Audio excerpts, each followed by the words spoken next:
আমার জন্য এত মায়া দেখাতে হবে না। আচ্ছা রমনা, আমার ভুলটা কি তুমি আমাকে বলো, আমি শুধরাই নিব। দেখো, আমার ভাই ভাবি অনেক শখ করে তোমার সাথে আমাকে বিয়ে দিচ্ছে।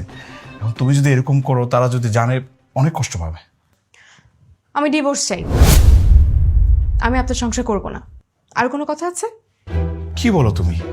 তুমি যদি আমার সাথে সংসারই করতে না চাও, তাহলে বিয়ে করলে কেন? আমি তো তোমাকে বিয়ে করে আমার সংসারটাকে সাজাতে চাইছিলাম। এখন তো সবকিছু তুমি এলোমেলো করে দিলে। কি এলোমেলো করে দিলাম? ঠিক আছে, জীবনটা আরো এলোমেলো করে দিব। আমাকে আগামী 7 দিনের মধ্যে যদি ডিভোর্স না দেন, তাহলে আপনার নামে নারী নির্যাতন মামলা করে দেব। কি বলো তুমি? বুঝতে পারি। ও ভাবি, আসো আসো। কি ব্যাপার, এত সকালে ঘুম ভেঙে গেছে? কোনো সমস্যা হয়েছে নাকি? না ভাবি, কিছু হয় নাই তো না? অবশ্যই কিছু হয়েছে। ভাবি, আমি আপনার দেবরের সঙ্গে সংসারটা করতে পারবো না। আমি ডিভোর্স চাই।